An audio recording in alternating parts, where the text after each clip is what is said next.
हमें रात का वक्त दिखाया जाता है जब हमारी हीरोइन वो डंजन में आती है। वो कहती है जोनस जिलोट, तो उसके पीछे फ्रेडरिक था। तो ड्यूक कहता है मेरी बेटी तुम यहाँ पर क्या कर रही हो? तो वो लड़की भी कहती है लेडी बेटी, लेकिन वहाँ पर काउंट जिलोट की तो बुरी हालत हुई हुई थी। तो ड्यूक कहता है फ्रेडरिक आखिर मेरी बेटी यहाँ पर क्या कर रही है? तो फ्रेडरिक कहता है वेल मैंने लेडी बेटी को रोकने की कोशिश तो की थी, लेकिन जैसे ही उनको पता चला ना कि वो सारे के सारे लेटर डिकोड हो गए हैं तो वो जल्दी से यहाँ भाग गई और तब उन्होंने मेरी बातें सुनी थी। प्लीज मुझे माफ कर दे योर ग्रेस। तो ड्यूक गहरी सांस लेते हुए कहता है मेरी प्यारी बेटी तुम्हें इस जगह पे जाना चाहिए, तुम बहुत ज्यादा छोटी हो, काउंट को मुझ पे छोड़ दो और यहाँ चले जाओ। लेकिन तभी वो कहती है डैड यहाँ पर कुछ है जो मुझे इस इंसान से वेरीफाई करवाना है। और तब उसको तो बहुत ही ज्यादा गुस्सा आ रहा था। वो कहती है काउंट जिलोट ऐसा लगता है कि तुमने अभी तक बहुत सारी चीजें कन्फेस कर दी हैं।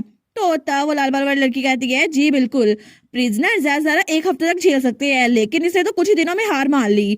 लेकिन अभी तक हमें ये पता चला है कि वेयर हाउस में आग इसने लगवाई थी और आपके बारे में फेक रिपोर्ट्स वो भी इसने भेजी थी और इस सब की जिम्मेदारी इसने कबूल कर ली है। तो हमारी हीरोइन वो अपने अकाउंट वाले बैग में से कुछ निकालने लगती है और कहती है तो फिर क्या इसने ये भी कन्फेस कर लिया कि ये मेरे मॉम के लेटर को फैब्रिकेट कर रहा था और उसको इतना ज्यादा गुस्सा आया हुआ था, उसको दिल कर रहा था उसको मार दे। लेकिन ड्यूक कहता है क्या मेरी वाइफ के लेटर्स को? तो काउंसलर सोचता है क्या इसको पता चल गया? लेकिन हमारे और सोचती है इसने ये सब कुछ इसलिए किया ताकि आप कैपिटल में वापस ना आ सके और आप वार में रहे, इसलिए इसने मोम के हाथों से ये सब कुछ लिखवाया। वहाँ पे लिखा हुआ था हमारी प्यारी बेटी वो तो आहिस्ता आहिस्ता रिकवर कर रही है, तो तुम्हें कैपिटल में आने की कोई जरूरत नहीं है और जब जंग खत्म होगी ना तो हम तुमसे मिलेंगे। और ये सारी की सारी चीजें डैड, ये सारी की सारी चीजें इसने मोम से लिखवाई थी और ये सिर्फ एक बार नहीं था, पता नहीं इसने कितनी बार मोम के में झूठ लिखवाया। और तब वो चिल्ला कहती है आखिर क्यों? तुमने मेरी मॉम के साथ ऐसा क्यों किया? तो ड्यूक आगे बढ़ता है और तब काउंट जिलोट उसको गला पकड़ लेता है। वो कहता है जोनस तुम्हारी इतनी हिम्मत कि तुम मेरी वाइफ के लेटर्स को फैब्रिकेट करो। तो काउंट जिलोट वो डर जाता है। वो कहता है लियोनार्ड काम डाउन, ये सब कुछ मैंने नहीं करवाया, इस सब के पीछे मैं नहीं था। तो हमारन कहती है ऑफ कोर्स मैं श्योर हूँ कि इसके पीछे सिर्फ तुम नहीं थे, क्योंकि मुझे पहले ही पता तुम किसके लिए काम कर रहे हो। और क्या वही लोग थे जिन्होंने तुम्हें प्लेज ऑफ लॉयल्टी तोड़ने में हेल्प की थी? तो तब वो सोचता है डैम इट, अब मुझे फर्क नहीं पड़ता, मैंने उनको वार्निंग दी थी, अगर वो मेरी हेल्प नहीं करेंगे तो मैं अकेला नहीं डूबूंगा। वो कहता है प्लेज ऑफ लॉयल्टी मैंने नहीं तोड़ा असल में वो तो, लेकिन तभी वो कुछ बोलने लगता है तो उसके गले में बहुत ज्यादा दर्द होती है और तभी उसकी रगों में जैसे कोई पॉइजन फैल रहा था, उसको तो सांस लेना मुश्किल हो रहा था। तो ड्यूक और बैडी दोनों उसकी तरफ देखती है तो वो तो बहुत ज्यादा मुश्किल से सांस ले रहा था। लेकिन दूसरी तरफ उसी वक्त हमें एम्पिरल फैमिली दिखाई जाती है जहाँ पर रिटर और उसकी मॉम बैठी हुई थी। तो रिटर वहाँ चाय कप रखते हुए कहता है मदर क्या आप श्योर है कि हमें उसे ऐसे छोड़ देना चाहिए? तो उसकी मॉम कहती है तुम किस बारे में बात कर रहे हो रिटर? तो रिटर कहता है काउंट जिलोट, उसने मुझे पिछली बार धमकी दी थी कि अगर हमने उसकी मदद ना की तो वो हमें भी ले डूबेगा, आपको नहीं लगता कि हमें उसके बारे में कुछ करना चाहिए? तो सेकंड क्वीन कहती है तुम्हें फिक्र करने की जरूरत नहीं है रिटर, क्या तुम्हें याद है जब वो पहली बार हमारे पास आया था तो हमने उसको सीक्रेट पॉइजन दिया था? तो रिटर कहता है हाँ मुझे याद है, आपने कहा था वो पॉइजन ऑफ ओबीडियंस है। तो उसकी मॉम कहती है बिल्कुल, वो पॉइजन रॉयल फैमिली की सबसे स्पेशल लेगेसी है जो कि तुम्हारे परदादा ने यहाँ पर छोड़ा था और सारे के सारे प्रीवियस किंग्स उनका सीक्रेट पॉइजन हमने एक जगह पर जमा कर रखा है और वहाँ पर बिल्कुल कोल्डनेस होती है और वहाँ पे कोई नहीं जा सकता सिवाय हमारी फैमिली के। तुम्हारे एंसेस्टर में से सब ने पॉइजन बचा के रखा था ताकि क्रिटिकल इमरजेंसी में काम आ सके और अगर तुम्हारे पास ये पावर है ना तो तुम भी इसको यूज करोगे। तो इसीलिए तुम्हारे सेंसिबल फादर ने उस पॉइजन को यूज किया काउंट जिलोट पे, क्योंकि हमने प्लेज ऑफ लॉयल्टी वो तोड़ तो दिया था लेकिन उसके बदले में हमने एक शर्त रखी थी कि वो हमेशा हमारे साथ ओबीडियंट रहेगा और वो हमारे बारे में कभी भी किसी को नहीं बताएगा। इसी वजह से प्लेज ऑफ लॉयल्टी तो टूट गई, लेकिन ये पॉइजन था ओबीडियंस का जिसकी वजह से वो कभी भी हमें धोखा नहीं दे पाएगा। अगर उसने दोबारा ऐसा कुछ करने की कोशिश की ना तो उसकी जान चली जाएगी और इसलिए तुम्हें फिक्र करने की जरूरत नहीं है। अगर उसने हमें धोखा दिया तो फिर उसी वक्त उसके लिए सांस लेना मुश्किल हो जाएगा और तब तो वो बड़ी खतरनाक लग रही थी। लेकिन दूसरी तरफ काउंट जिलोट, उसको तो सांस लेना मुश्किल हो रहा था, उसकी पूरी बॉडी में जहर फैल चुका था तो वो सोचता है मैं सांस नहीं ले पा रहा, ना ही अपने नाक के जरिए ना ही मुंह के जरिए, आखिर ये हो क्या रहा है। और तब वो सोचता है कि अब मैं मरने वाला हूँ, और उसको तो चक्कर आए थे, वो सोचता है मैं ऐसे ही मर जाऊंगा। तो ड्यूक कहता है इसको ऐसे मरने ना दो, अब इसकी जान बचाओ। तो संक्रांति कहती है जी और ग्रेस, और तभी वो एक बॉक्स में से कुछ निकालती है, वो जेली टाइप कुछ था। वो कहती है ये इतनी जल्दी ऐसे नहीं मर सकता, और तभी वो काउंट जिलोट के मुंह पर वो जेली लगा देती है। तो काउंट जिलोट सोचता है क्या, तो हमारे कहती है ये क्या है।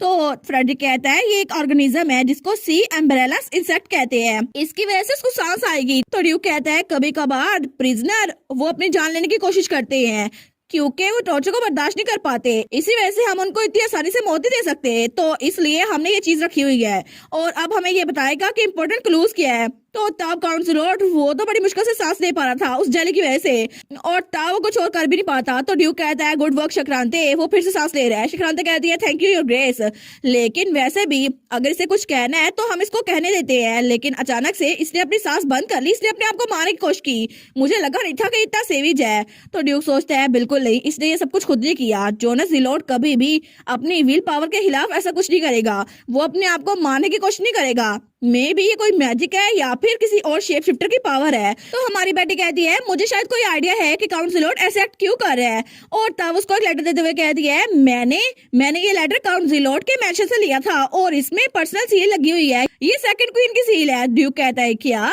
तो बेटी कहती है आपको याद है ना जब ये पिछली बार सेकंड प्रिंस से मिला था, तो तब मुझे लगा था ये रॉयल फैमिली के साथ मिला हुआ है, लेकिन अब लगता है कि इसके मुंह और इसके हाथ दोनों बंधे हुए हैं, ये कुछ बता नहीं सकता। तो अगर ऐसा ही है तो मैं कोई और तरीका यूज करूंगी जिससे मुझे ये मेरे सवालों का जवाब दे दे। तो तब हमारी ओर सोचती है मुझे एक बात बिल्कुल कंफर्म है कि काउंट को बोलने से रोकने के लिए रॉयल फैमिली ने कुछ किया होगा, क्योंकि ये सारी की सारी पावर स्नेक की है। लेकिन मेरी पुरानी लाइफ में मुझे जिन लोगों ने मारा था ना वो भी स्नेक ही थे, और मेरी आंट जिन्होंने एक पॉइजन यूज किया था। तो मुझे लगता है कि ये सारा का सारा सीक्रेट स्नेक पॉइजन होगा। लेकिन मुझे अब समझ आ रहा है कि शेप शिफ्टर की एबिलिटी वो अलग अलग होती है, फिर भी इसका कोई ना कोई वीक पॉइंट होगा ना। और जहां तक मुझे लगता है ना ये सिर्फ इसके हाथों को और इसके मुंह को कंट्रोल कर सकते हैं, इसके दिमाग को कंट्रोल ही कर सकते हैं। तो अगर ये चाहे तो मुझे बता सकता है। तो हमारी उन कहती है काउंट जिलोट जब भी मैं तुमसे कोई सवाल पूछूं तो अगर ये ठीक हो तो एक बार ब्लिंक करना, और अगर ये गलत हो तो 2 बार ब्लिंक करना। तो फ्रेडी को संक्रांति उसकी तरफ देखती है, वो सोचती है कि आइडिया तो अच्छा है। तो बेटी कहती है सबसे पहले मुझे ये बताओ मेरी मॉम के लेटर्स को जिसने फैब्रिकेट किया था और जिसने तुम्हारी प्लेज ऑफ लॉयल्टी को तोड़ने में हेल्प की, क्या इस सब के पीछे सेकंड प्रिंस और सेकंड क्वीन थे। तो तब काउंट जिलोट वो एक बार ब्लिंक करता है। तो फ्रेडरिक वो कहता है आखिर वो ऐसा कैसे कर सकते हैं, लेकिन ड्यूक को बड़ा गुस्सा आ गया था। तो संक्रांति कहती है वो डर्टी स्नेक्स। तो तब हमारी उन कहती है क्या रॉयल फैमिली ने अपनी फैमिली का सीक्रेट पोर्शन यूज किया इस प्लेज को ब्रेक करने के लिए। तो वो फिर से ब्लिंक करता है। हमारे सोचती है मुझे लगा ही था ये ठीक है, लेकिन उनकी एबिलिटीज तो बहुत ही जरा बुरी हैं, मुझे लगा नहीं था कि वो इतना गिर जाएंगे। तो तब हमारी उन कहती है डैड क्या स्नेक शेप शिफ्टर उनके पास ये एबिलिटी है कि वो लोग को मारने के अलावा भी कोई काम कर सके। तो ड्यूक कहता है हाँ बिल्कुल, मैंने सुना था कि उनके पास सीक्रेट मेडिसिन भी है और कभी कभार सीक्रेट पॉइजन भी होता है, लेकिन ये इंसिडेंट तो जनरेशन पहले हुआ था जब यहाँ पर किंगडम का एम्परर वो किसी जंग में गया था, लेकिन वहाँ के सिटीजन्स उनमें से कोई भी उसके खिलाफ कुछ बोल नहीं पाया था और किसी ने भी उसके डिसीजन पे सवाल नहीं उठाया था, और सबको लगा था कि वो बहुत ही ज्यादा अक्लमंद है। लेकिन अब इतनी सारी जनरेशंस के बाद हमें पता चला कि ये सब कुछ उसने अपने पॉइजन की वजह से किया था। उसने वहां नदी में अपना पॉइजन मिला दिया था जिसकी वजह से सबने उस पानी को पिया और सब लोग उसकी बात मानने पे मजबूर हो गए। तो हमारून कहती है आपको लगता है इसकी वजह से वो लोग को धोखा भी दे सकता है। तो ड्यूक कहता है ऐसा हो सकता है क्योंकि ब्रेन वॉश करना उनकी एबिलिटीज में शामिल है। तो हमारे सोचती है इसका मतलब है ये पॉसिबिलिटी हो सकती है कि प्लेज ऑफ लॉयल्टी वो सच में एग्जिस्ट करती है। लेकिन तब वो कहती है काउंट जिलोट सीक्रेट पॉइजन जिसने प्लेज को ब्रेक किया क्या उसी को यूज किया गया था मेरी मॉम को देने के लिए ताकि वो ये लेटर लिख सके। तो तब काउंट जिलोट 2 बार ब्लिंक करता है। वो कहती है नहीं, तो इसका मतलब है कोई और सीक्रेट पॉइजन होगा। तो ड्यूक कहता है कितना अजीब है ना, अभी तक जो हमें पता चला है उसके हिसाब से ऐसा कोई पॉइजन एग्जिस्ट नहीं करता, ये तो सदियों पहले ही खत्म हो जाना चाहिए था क्योंकि तब 3 से 4 जनरेशन पहले ऐसी कोई एबिलिटी थी, लेकिन अब ऐसी कोई एबिलिटी यहाँ पर है ही नहीं। मुझे यकीन नहीं होता कि उन्होंने ये सीक्रेट पॉइजन छुपा के रखा था, मे भी ऐसा ही कुछ हो। तो उसका फादर कहता है मुझे लगता है हमें इंटेरोगेट करते रहना चाहिए। वो कहती है जी डैड। और तब हमारी बेटी हमें बताती है हमने जो एडिशनल इंटेरोगेशन की थी ना उसकी वजह से बहुत सारी चीजें सामने आई। सबसे पहले जो लेटर्स मेरी मॉम ने कैपिटल से भेजे थे ना, हमें पता चला वो सारे के सारे फैब्रिकेटेड थे।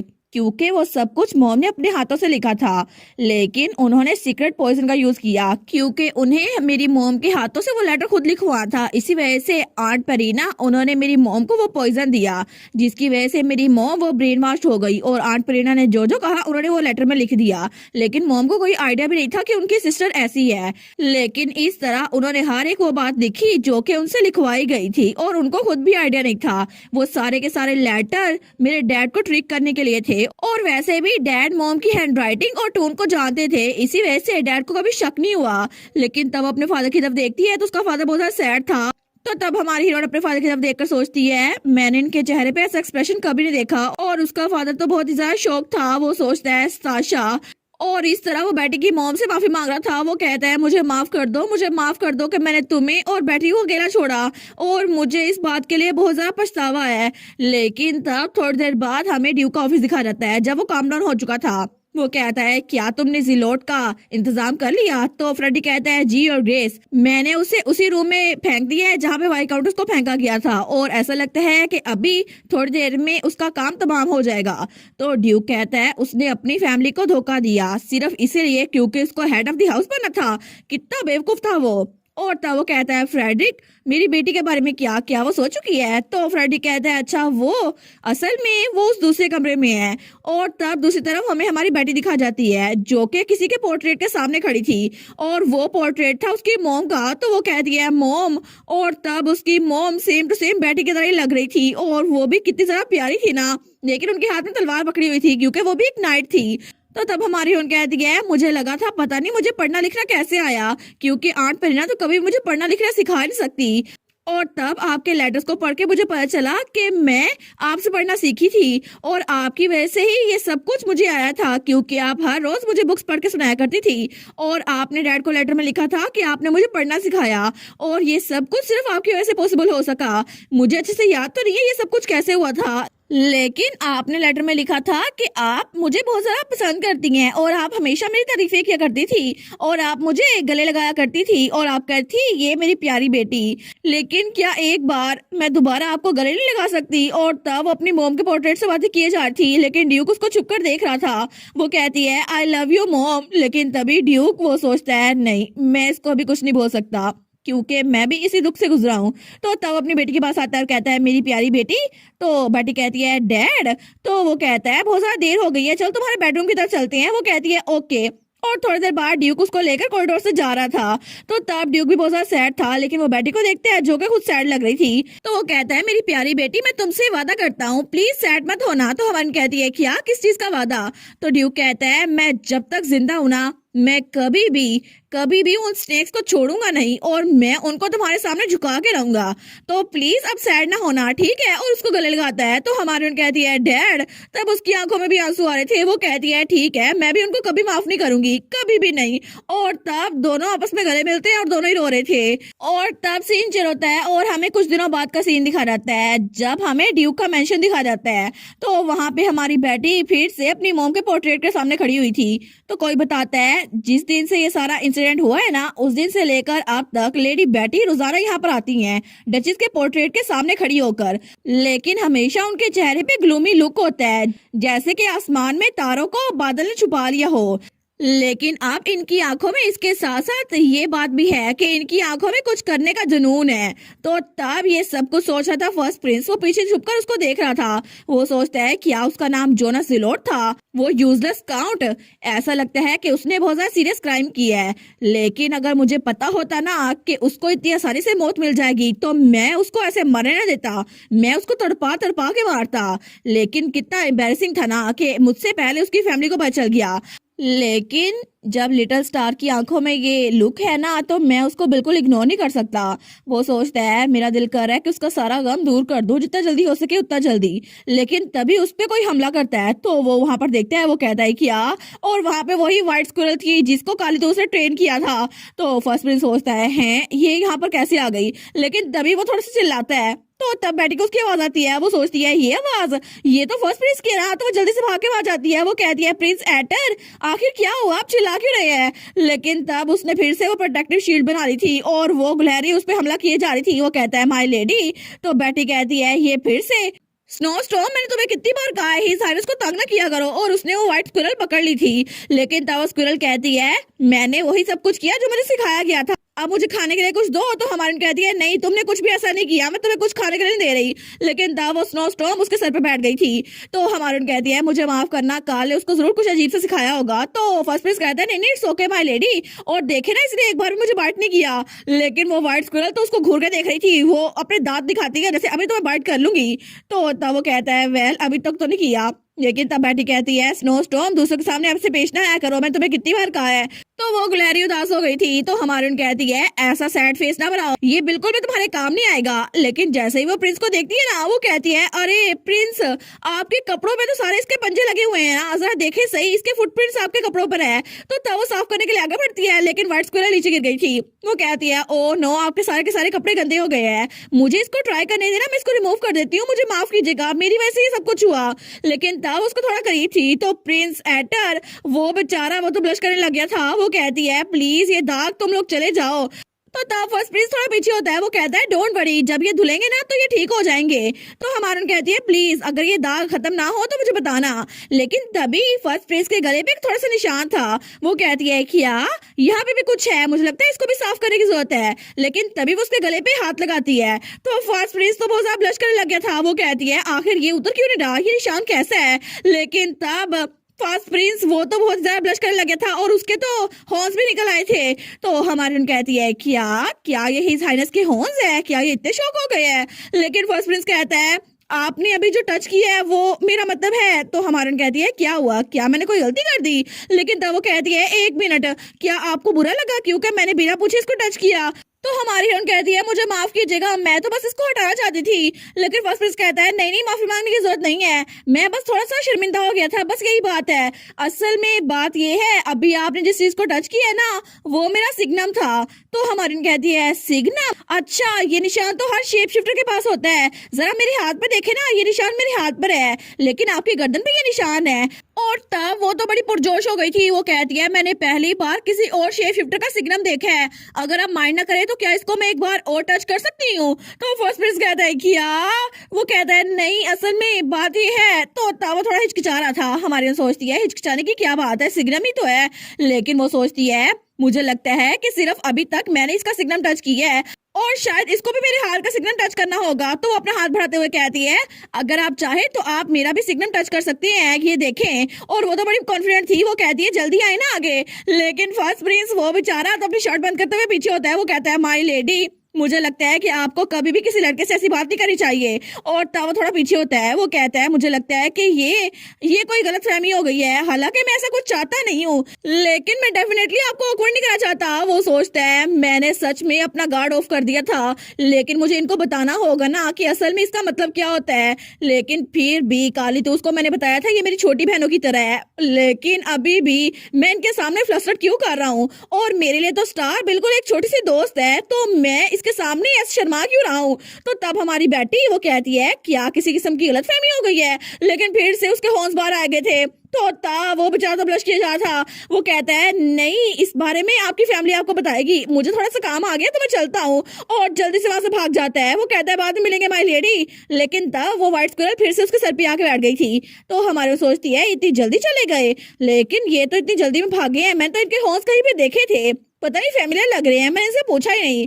और थोड़ी देर बाद वो काली दोस्त के पास आई थी। तो काली दोस्त कहता है क्या किस बासर ने कहा तुमसे। तो हमारन कहती है क्या मतलब। वो कहता है तुमसे किसी ने कहा कि वो तुम्हारे सिग्नम को टच करना चाहता है, आखिर कौन इतने गंदे अल्फाज बोलेगा। हमारन कहती है क्या ये गंदे अल्फाज होते हैं, मुझे नहीं पता था, लेकिन इसी वजह से वो इतना अजीब सा एक्ट कर रहे थे, मुझे उनसे माफी मांगनी होगी। तो काली दोस्त कहता है अच्छा मतलब तुमने कहा था, फिर कोई बात नहीं है, वैसे भी होता रहता है, गलतियां तो होती रहती है ना। इसके अलावा कभी भी किसी इंसान को अपना सिग्नम टच करने ना देना, और ऐसी चीज करना बहुत ज्यादा गंदा होगा और वल्गर होगा। वो कहती है अगर मैं प्रिंस एटर के करीब हुई तब भी।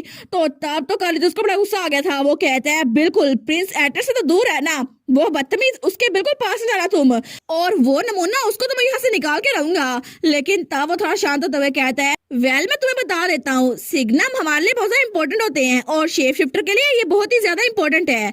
और अगर कोई हमारे करीब ना हो तो उसको इसको टच करने की इजाजत नहीं होनी चाहिए। तो हमारी हीरोइन कहती है, इसका मतलब है फैमिली मेंबर्स एक दूसरे का सिग्नम टच कर सकते हैं। वो कहता है, नहीं नहीं, फैमिली मेंबर्स भी नहीं।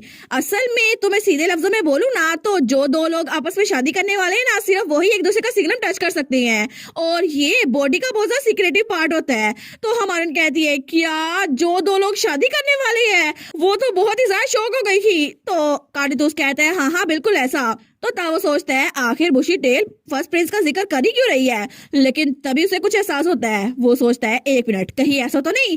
तो तावो कहता है, बुशी टेल मुझे ये ना बताना। तो हमारी कहती है, अब मैं क्या करूँ कार्लितोस, वो बेचारी तो बहुत ज्यादा शर्मिंदा हो गई थी। तो तभी उसकी टेल भी बाहर आ गई थी, उसके कान भी। वो कहती है, मैंने तो पहले ही हिज हाइनेस का सिग्नम टच कर लिया है, तो अब तो उनको बहुत ज्यादा बुरा लगा होगा ना, मैं उनसे माफी कैसे मांगू?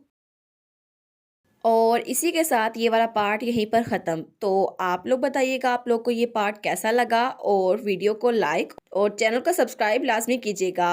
बाकी वीडियोस का लिंक भी स्क्रीन पर नज़र आ रहा होगा, तो काइंडली उनको भी चेकआउट कर लें। और thank you so much for watching my videos. Stay safe, bye bye.